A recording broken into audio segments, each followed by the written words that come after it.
बिस्मिल्लाहिर्रहमानिर्रहीम। Quick check 1.2। इसके अंदर आपने बताना क्या है जी, इलेक्ट्रॉनिक कन्फिग्रेशन और इन्फॉर्मेशन जो गिवन है वो ये है कि ग्रुप आपका 14 है और पीरियड नंबर है जी 2। 14 ग्रुप है तो इसका मतलब ये है कि ये 4A होगा ना ग्रुप, और पीरियड नंबर 2 है। 4A का मतलब ये हुआ कि वैलेंस इलेक्ट्रॉन्स कितने हो जाएंगे 4 इलेक्ट्रॉन्स इसके आउटर मोस्ट शेल में मौजूद हैं। पहली इन्फॉर्मेशन फ्रॉम द ग्रुप आपने ये ली। पीरियड नंबर 2 है, इसका मतलब ये होगा कि n की वैल्यू क्या है 2, और n की वैल्यू 2 होने का मतलब शेल कौन सा है, सेकंड है। सेकंड मतलब L होगा। पहला शेल कौन सा होता है K, सेकंड शेल हो जाएगा L, और K के अंदर आपके पास इलेक्ट्रॉन जब आपने फिल करने हैं तो वो हो जाएगा 1s2।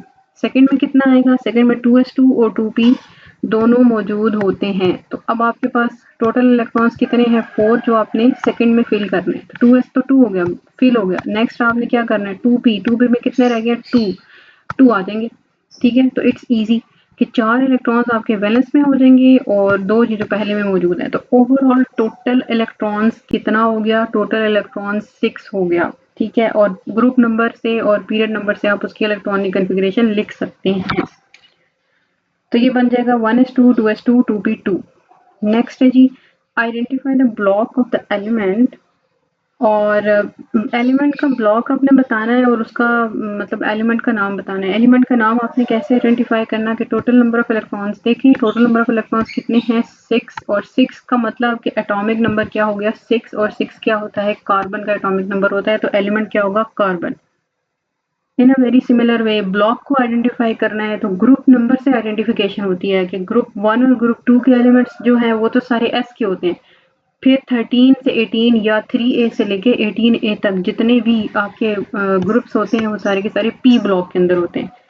तो ये भी हमने ग्रुप के नंबर से आइडेंटिफाई कर लेना ब्लॉक जो कि BP बनता है। नेक्स्ट है जी आपके पास, नेक्स्ट में कहता है कि प्रेडिक्ट द इलेक्ट्रॉनिक कन्फिग्रेशन। अब ये आपको कह रहा है कि पीरियड का नंबर है जी 4, ग्रुप का नंबर है 17। उसी तरह से जिस तरह अभी हमने लास्ट वाला सॉल्व किया है सेम उसी तरह से इसने सॉल्व करना है, लेकिन इस टाइम ग्रुप का नंबर चेंज है, पीरियड का नंबर चेंज है। अब वो कहता है कि आपने क्या करनी है, इलेक्ट्रॉनिक कन्फिग्रेशन लिखनी है। इलेक्ट्रॉनिक कन्फिग्रेशन के लिए पीरियड नंबर से आपने इंफॉर्मेशन निकाली। पीरियड नंबर से क्या इंफॉर्मेशन निकाली जी, कि पीरियड नंबर है जी 4। इसका मतलब ये होगा कि आपके पास इस टाइम पे 4 होने का मतलब ये है कि लास्ट जो शेल है उसके अंदर कितने इलेक्ट्रॉन होंगे। नहीं सॉरी, पीरियड है ना, पीरियड का नंबर क्या होगा, पीरियड से आपको पता चलना है कि नंबर ऑफ शेल n की वैल्यू है ये। तो यानी कि K शेल ये भी फिल है गुजर चुका, L शेल ये भी फिल है गुजर चुका, M ये भी फिल है ये भी गुजर चुका, और अब आपके पास कौन सा आया हुआ होगा N आया हुआ होगा, यानी कि 1s2 2s2 2p जितने भी हैं, फिर 3s 3p 3d ये भी फिल हुआ होगा, फिर 4s एंड 4p यहाँ पे जाके कहानी खत्म होगी n के अंदर।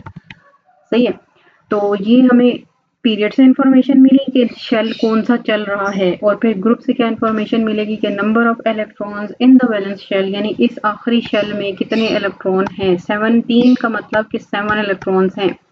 तो यानी कि अब बगैर पीछे वाली कोई भी चीज ध्यान में लाए हुए आई कैन से कि मेरे पास इस टाइम पे 4 चल रहा है ना, ये 4th शेल चल रहा है, तो 4s में 2 एंड 4p में 5 यानी टोटल 7 बनेगा। यानी इसकी जो बैलेंस बनेगी ना इलेक्ट्रॉनिक कन्फिग्रेशन 4s2 बनेगी, और 4p में कितने आएंगे 5 आएंगे, और पीछे से आप जो है ना पीछे से जितनी इसकी इलेक्ट्रॉनिक कन्फिग्रेशन बनती है वो आप पीछे से कंप्लीट कर लें। 1s2 2s2 2p6 3s 3p field हैं कम्प्लीटली, फिर 3d में भी कम्प्लीटली फिल्ड हैं 4s एंड 4p, या आप इसको इस तरह से भी लिख सकते हैं। ठीक है, और ये ns2 np5 आपने इसकी बनाई है इलेक्ट्रॉनिक कन्फिग्रेशन। इसको मैं एक दफा जरा सम अप कर देती हूँ कि पीरियड नंबर से इंफॉर्मेशन मिली शेल कौन सा चल रहा है, और ग्रुप से इंफॉर्मेशन मिली कि कितने इलेक्ट्रॉन आखिरी शेल में होंगे। जितने इलेक्ट्रॉन आखिरी शेल में होंगे, आखिरी शेल जो बना उसके अंदर डाल दो, पीछे वाले जितने भी इलेक्ट्रॉनिक कन्फिग्रेशन है उसको पूरा कर दो। Thank you.